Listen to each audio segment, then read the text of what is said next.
What is the highest good a human being can attain? Is it pleasure, virtue, some combination of both? Cicero staged the definitive ancient debate, and Augustine turned the entire question on its head.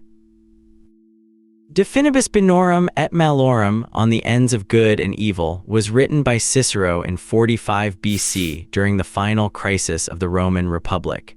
In 5 books, Cicero presents and demolishes the 3 leading philosophical positions on the Summum Bonum, the supreme good. It is the most comprehensive and elegant survey of ancient ethics ever written, and it shaped moral philosophy for 2 millennia.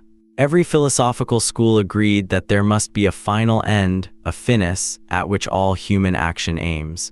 Disagreement raged over what that end is. The Epicureans said pleasure, the Stoics said virtue, the academics and peripatetics said virtue plus a measure of external goods. Getting the answer right, Cicero argues, is the most important task philosophy can undertake because everything in ethics follows from it. In Book 1, Lucius Torquatus presents the Epicurean position.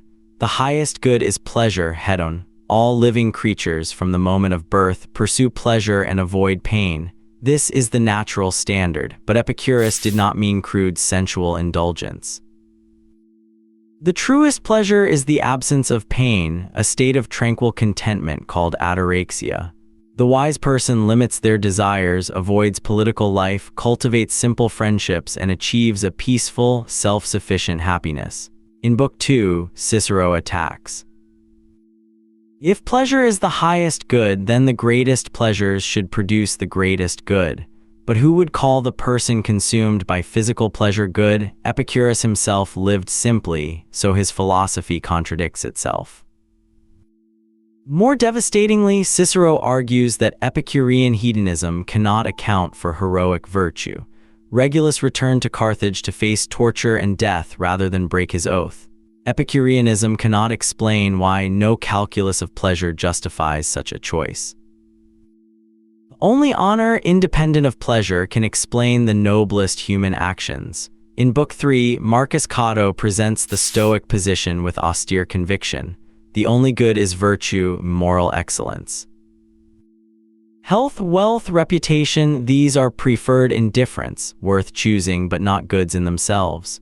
The sage who possesses virtue is happy on the rack. External circumstances are irrelevant to the good life. Virtue is sufficient for happiness, complete and entire, regardless of fortune. The Stoic lives according to nature, and nature's highest expression is rational virtue. In Book 4, Cicero turns his dialectical blade on the Stoics. Their position, he argues, is essentially the same as Aristotle's, but expressed with perverse and confusing terminology. To say that health is preferred but not good is a verbal trick. If health is worth choosing, it is good by any reasonable definition. The Stoics claim virtue alone suffices for happiness, but this is psychologically impossible. Can a person being tortured truly be happy? Cicero respects Stoic moral seriousness, but insists their position collapses into either absurdity or disguised Aristotelianism. In Book 5, Marcus Piso presents the position Cicero finds most reasonable, the academic-peripatetic synthesis. Virtue is the highest good, but not the only good. Bodily health, adequate resources, good friends, and some measure of fortune contribute to the good life. The fully happy person is virtuous and fortunate. The merely happy person is virtuous despite misfortune. This moderate position acknowledges both the supremacy of virtue and the reality of human embodiment. As an academic skeptic, Cicero officially suspends judgment, but the rhetorical structure of the work reveals his sympathies. The academic-peripatetic position receives the most sympathetic treatment and the least devastating critique. Cicero's practical philosophy embraces virtue as supreme while acknowledging that we are not disembodied minds. We need bodies, friends, and cities. The good life is not merely the virtuous life, it is the fully human life. The brilliance of De Finibus lies in its method.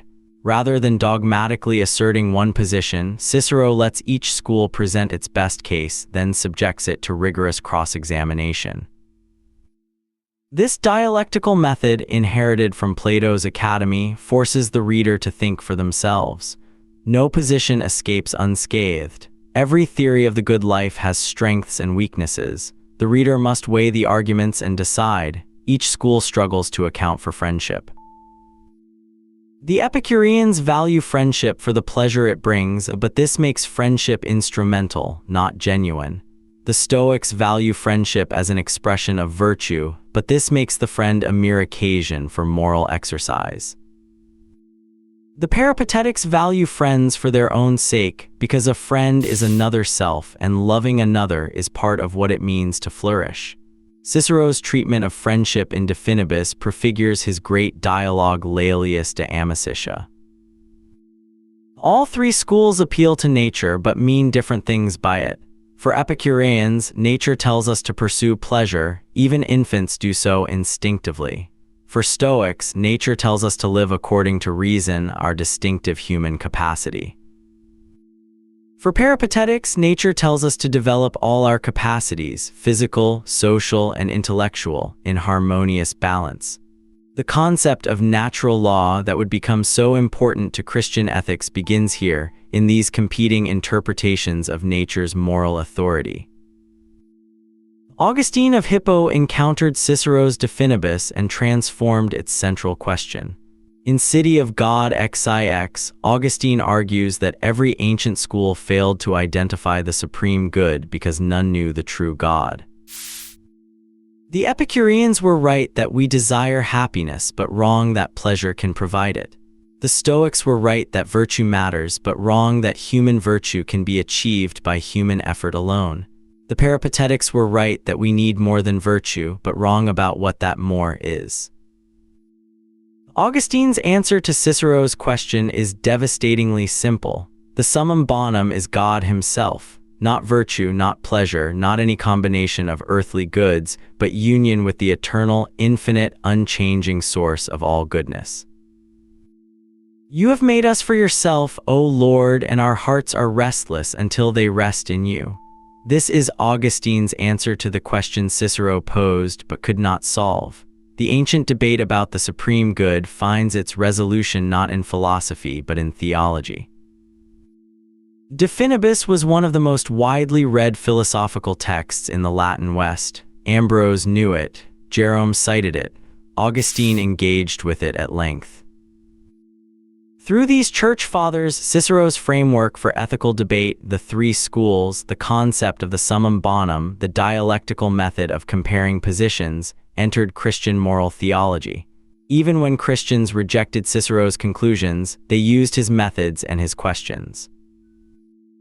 De Finibus remains the classic survey of ancient ethical theory. Its arguments against Epicureanism and Stoicism are still philosophically potent. Its method, fair-minded presentation of opposing views followed by rigorous critique, remains a model for philosophical writing.